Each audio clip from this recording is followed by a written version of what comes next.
السلام علیکم ورحمۃ اللہ۔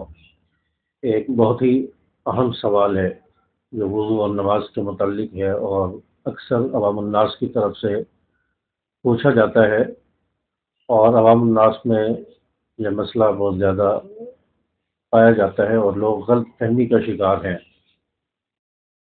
کہ نماز سے پہلے جب وضو کرتے ہیں تو وضو کے ساتھ استنجا کرنا بھی ضروری ہے، اور اسی طرح اسی سے ملتا جلتا ایک مسئلہ اور ہے کہ جب ہوا خارج ہو جائے، ریا خارج ہو جائے تو استنجا کرنا ضروری ہو جاتا ہے۔ تو یہ دو بہت ہی عام مسئلے ہیں۔ اکثر لوگوں کو ہم نے دیکھا ہے کہ وہ یہ سمجھتے ہیں کہ جیسے وضو ہر نماز کے لیے ضروری ہے، اسی طرح وضو کے ساتھ استنجا بھی ضروری ہے۔ استنجا نہیں کریں گے تو وضو نہیں ہوگا، پھر نماز بھی نہیں ہوگی۔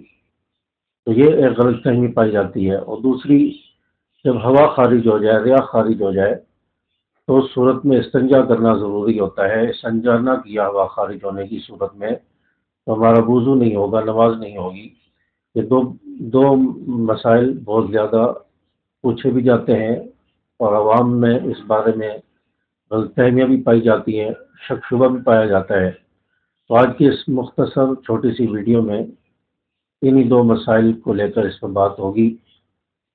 تو ویڈیو کو آخر تک سنیں تاکہ اس مسئلے کی وضاحت ہو جائے، اور آپ دوستوں کی اور ویورس کی جو غلط فہمی ہے وہ دور ہو جائے۔ دیکھیے، وضو کے لیے استنجا شرط نہیں ہے۔ اگر آپ کو استنجے کی حاجت نہیں ہے، تقاضا نہیں ہے، آپ کو پیشاب وغیرہ نہیں آ رہا، واش روم نہیں آ رہا، اور آپ نے نماز پڑھنی ہے، وضو کرنا ہے، تو اب وضو کے لیے استنجا ضروری نہیں ہے۔ وضو کی شرائط میں سے نہیں ہے کہ آپ استنجا کریں گے تو وضو ہوگا، ایسا نہیں ہے۔ یہ بات غلط ہمارے ذہنوں میں ڈالی گئی ہے کہ وضو کے لیے استنجا ضروری ہے۔ تو استنجا کرنے کی اگر حاجت نہیں ہے، ضرورت نہیں ہے، تو آپ وضو کر کے نماز پڑھ سکتے ہیں۔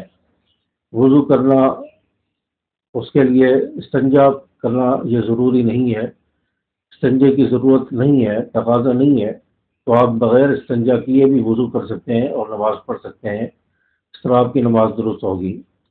اور دوسرا مسئلہ، جب ہوا خارج ہو جائے، ریا خارج ہو جائے، تو اس صورت میں بھی اگر آپ کو استنجا کرنے کی حاجت نہیں ہے، ضرورت نہیں ہے، تو ہوا خارج ہونے کی صورت میں بھی آپ بغیر استنجا کیے وضو کریں، اور وضو کر کے آپ نماز پڑھ سکتے ہیں۔ تو ہوا خارج ہونے کی صورت میں بھی استنجا کرنا ضروری نہیں ہے اگر آپ کو استنجے کا تقاضا نہیں ہے۔ یا ہوا خارج ہونے سے آپ کا پیشاب نکل گیا، یا پخانہ وغیرہ کچھ حصہ اس کا نکل گیا ہوا خارج ہونے سے، تو ایسی صورت میں تو استنجا کرنا پڑے گا، استنجا ضروری ہوگا۔ لیکن صرف ہوا خارج ہوئی ہے اور کچھ نہیں نکلا، تو ایسی صورت میں آپ بغیر استنجا کیے وضو کر سکتے ہیں۔ آپ کا اس طرح وضو ہو جائے گا اور نماز بھی آپ کی درست ہوگی۔ تو جو غلط فہمی پائی جاتی ہے کہ استنجا وضو کے لیے ضروری ہے یا وضو کا حصہ ہے استنجا کرنا، تو یہ بات درست نہیں ہے۔ یہ شریعت مطہرہ میں ایسا کوئی حکم نہیں ہے۔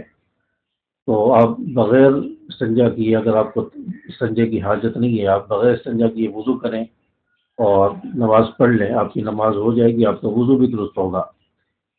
اور ہوا خارج ہو جائے اور استنجے کی ضرورت اور تقاضا نہیں ہے، تو صرف ہوا خارج ہونے سے استنجا کرنا ضروری نہیں ہے۔ آپ بغیر استنجا کیے بھی وضو کریں، آپ کا وضو درست ہوگا، اور پھر نماز پڑھ لیں، نماز بھی آپ کی درست ہو جائے گی۔ تو اس لیے زیادہ شک شبے میں اور زیادہ وہم میں اور زیادہ کسی الجھن میں پڑنے کی ضرورت نہیں ہے۔ آپ بغیر استنجا کیے وضو کر سکتے ہیں اور نماز پڑھ سکتے ہیں۔ امید ہے کہ بات آپ کو سمجھ آ گئی ہوگی۔ ویڈیو کو لائک اور شیئر ضرور کر دیں۔ السلام علیکم ورحمۃ اللہ۔